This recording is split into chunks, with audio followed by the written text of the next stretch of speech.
Hello everyone, this is KansaiDorito, and this is the 8th episode of Girls Frontline 2 Explained, where we talk about the girls, their skills, and some of their backgrounds to get you caught up.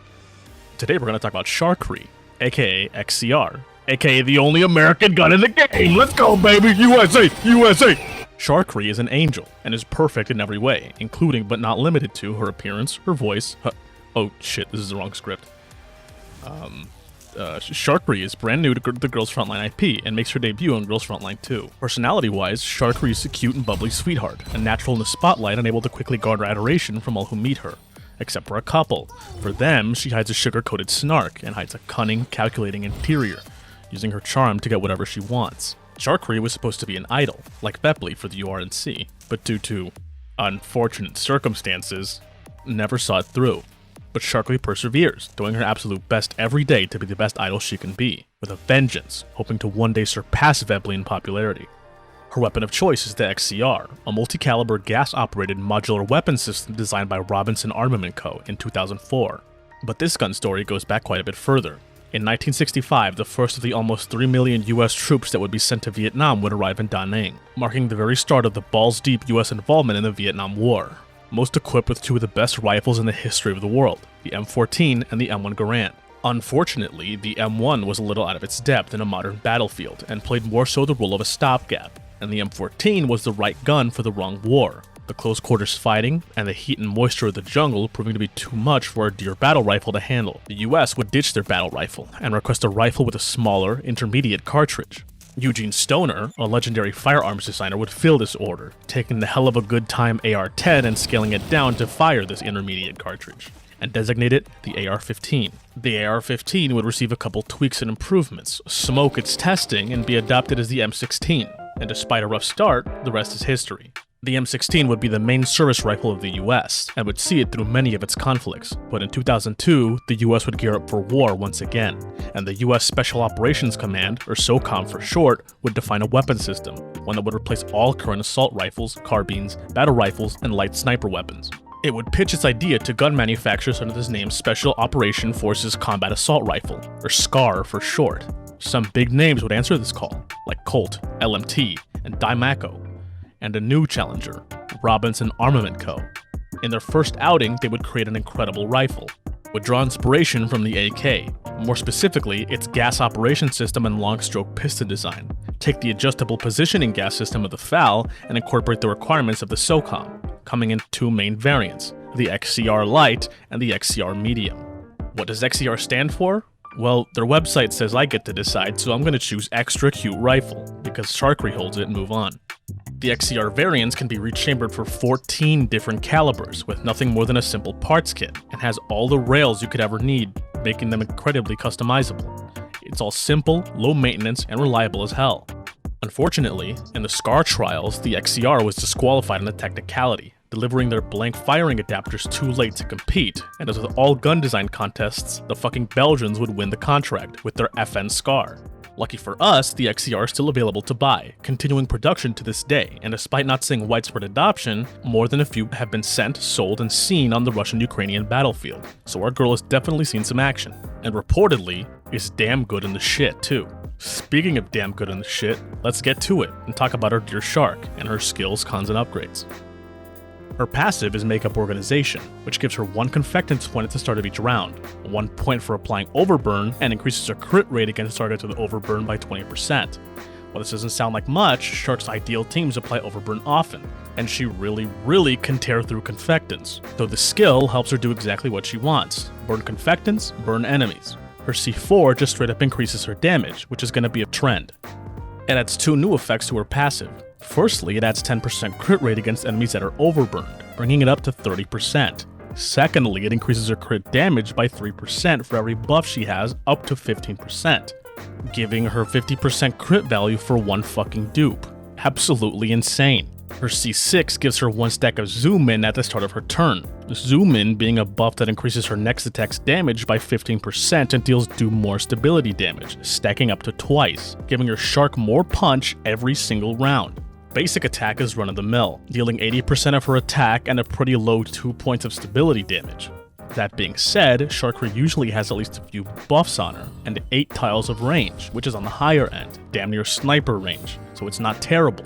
Which is nice because you will be forced to use it, her skills simply not having the uptime to guarantee indefinite use. Speaking of her skills, her first one is incredible, Boiling Sound Waves. It applies overburn for 1 turn, which we both know is great, and deals 140% of her attack as burn damage and 3 points of stability damage. If she has zoom in, she deals an extra point of stability damage on top of zoom in's +2, letting you absolutely fucking nuke enemy stability.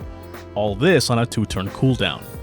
Now, at a base level, this is a great skill, but with her C1, she applies overburn for 2 turns, letting her self-apply for her next hit if she doesn't have any burn teammates. Since her standard rotation is skill basic, this is all she needs to get her entire nasty-ass rotation out, meaning if you have her at C1, you can run Sharkry on basically any team at a slightly diminished capacity for a single reason we'll get to later. This skill is incredible, and perfectly combos with her next skill, Perfect Rising Tone, which, at a base level, deals 150% of her attack, 3 stability damage, and gives her 1 stack of zoom in for her next turn. But, if the target is overburned, she applies 2 stacks of Flammable, a debuff that increases the stability damage they take by 2 points if they deal a burn attack, consuming a stack. It also changes the damage from physical to burn, letting her take full advantage of it, and if she kills an enemy with it, she gets a stack of zoom in for her next turn. Again, this skill is amazing, and is usually the second skill you'll use in her rotation if the target isn't already overburned, in which case you'd use this first. Her ult is Highlight Moment, a 3 confectance cost buff that gives her 1 stack of zoom in and extra command, giving you a lot of flexibility when it comes to when you want her to pump out some damage, and when you really need to lay the hammer down, you could always just use it twice. Sure, it burns your entire confectance meter, but 30% increased damage is fucking massive, and the 4 extra stability is no joke either. Her C2 makes this effect even stronger, giving her damage up 1, a 10% damage buff, and her C5 increases the effect of all zoom-ins by 5%, which if stacked twice is another 10%, meaning double ulting will give her a fucking staggering 50% damage buff by itself. That's before any team buffs, weapon effects, overburn increases, debuffs, whatever. I hope you're starting to understand just how strong she is, and her nodes are even more insane, but not this first one.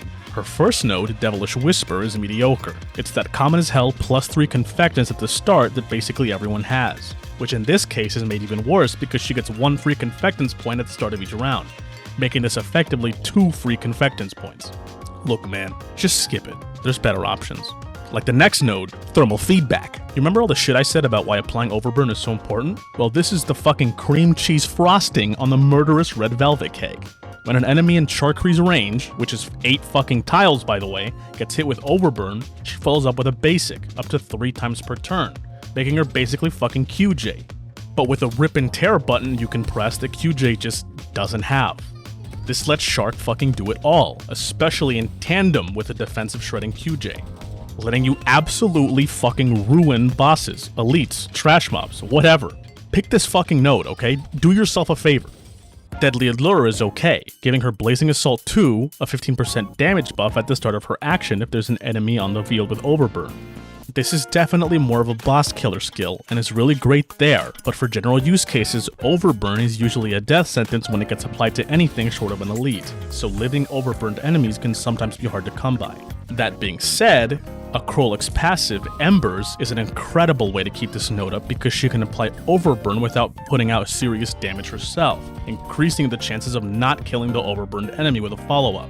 Idle Training Day is, in my opinion, slightly more applicable, giving Sharkry Blazing Assault 2 for 2 turns if she hits an enemy that's overburned with Perfect Rising Tone. Specifically because if an enemy you use this on is overburned and survives, it's usually a boss, and you'll get that juicy Blazing Assault damage boost for your following Boiling Sound Waves, even if the overburn wears off. It really is up to you which of these 2 to run, but don't run both. Blazing Assault 2 doesn't stack with itself, and the conditions to apply these are so similar it's honestly a waste. Target is Your Heart gives her a stack of zoom in if she kills someone with Boiling Sound Waves, which is nice. Having zoom in is always good, and because you get to choose to use it twice or not, it's never wasted. I definitely picked this one up too. Palm Blown Kiss is really interesting, healing her for 20% of her max HP if she attacks a target with overburn. Now if your Shark is getting hit, you're probably using her wrong, and against overleveled enemies that one-shot her, this isn't gonna save her, but it's not totally useless. When running her with Ksenia, having a node to keep herself topped up will take some healing stress off Ksenia, letting her deal damage instead of using her turns healing. But if you have Suomi, forget I said anything. Your Sharkry's probably above her max HP and this node is wasted. Her capstone is opening fireworks, which increases her crit rate by 3% and increases her damage by 7% if she has more than one buff, which is like always. This node is awesome, and it is as free increases get. I'm not recommending you to completely max your Sharkry's nodes. I'm telling you. Seriously. Alright, now that we know what she can do, let's take a look at how she uses the various ARs in the game, starting with the SRs. The OTS-14 has a unique trait, restoring 1 point of stability if she has 3 or more stacks of shelter, which she can get pretty consistently if you run her with certain units. That being said, it kinda sucks. Sharkry usually has no issue staying alive, and because of all the multipliers she plays with, missing out on even a small amount of damage will lead to significantly smaller numbers.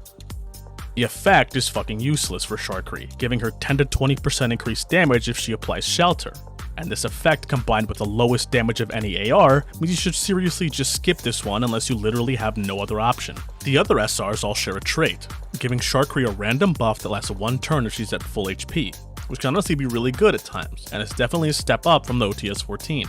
The SR Model Alpha and the Robinson Modular Rifle, which I will refer to as the XCR moving forward, are basically the same gun as far as Sharkry is concerned, increasing the damage of her next targeted skill by 10 to 20% after she either consumes reconfectance points or gains an extra action, which is literally just whenever she ults.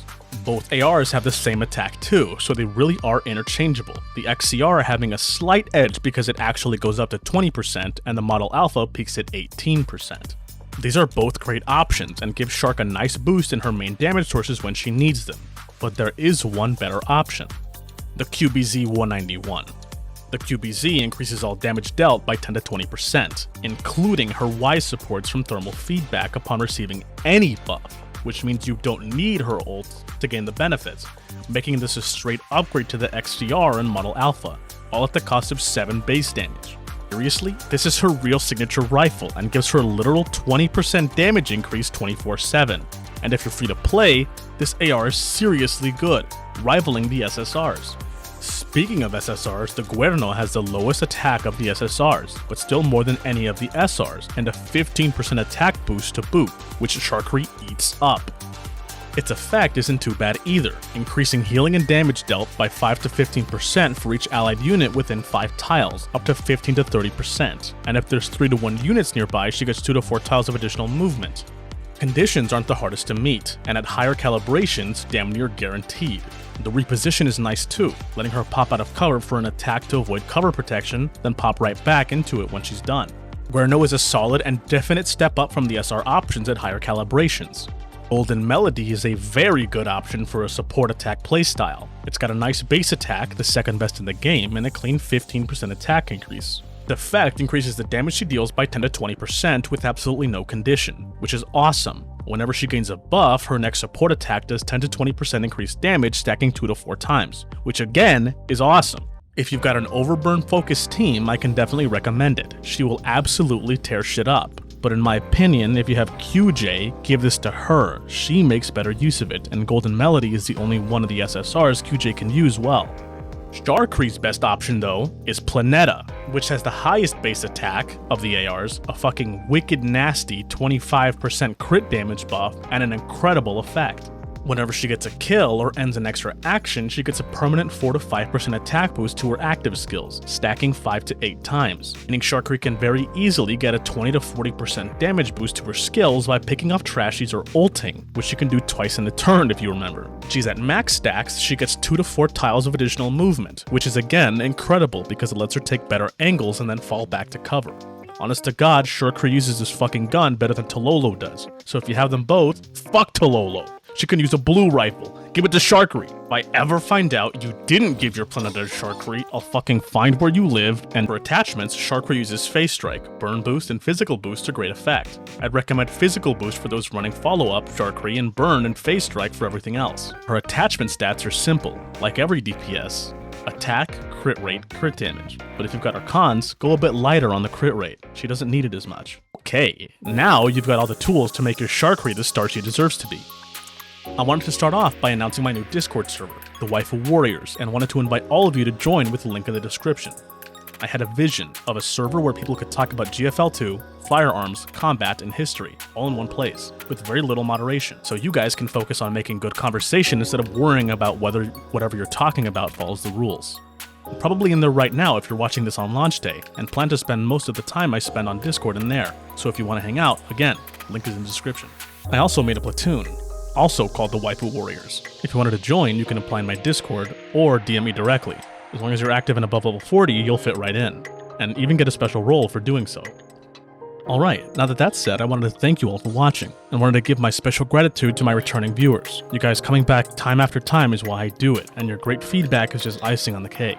If I got something wrong, missed something entirely, or you just want to tell me what you think, please, leave a comment.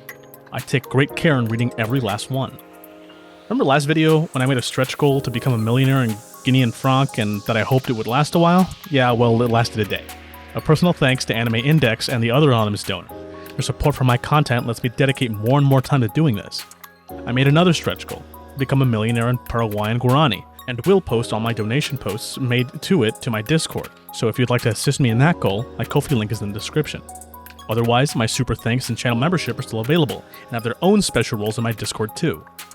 As I mentioned before, and I will continue to mention, none of these are necessary, and they never will be because I will never paywall my content. Now, for the big reveal. Who's next? And by a very good margin, it's Lada and her M1 Super 90. Latara put up a good fight, but a lot of gamers came out in droves. As it stands currently, Latara is very likely to go after, with Groza and Ulrid honestly trailing her. But if this video's voting taught you anything, that dark horse victory is still more than possible. I wanted to thank you all one last time for everything you've helped this channel become, and I hope you stay strapped.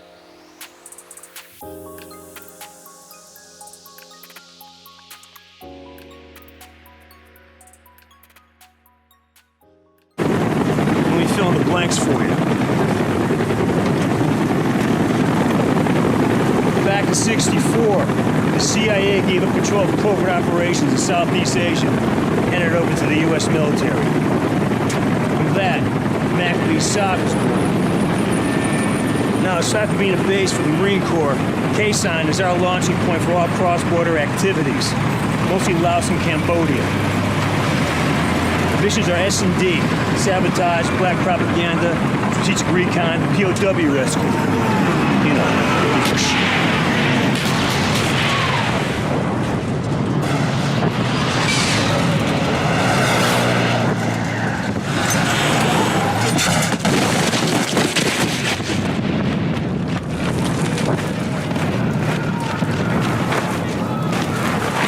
Over here. Get moving.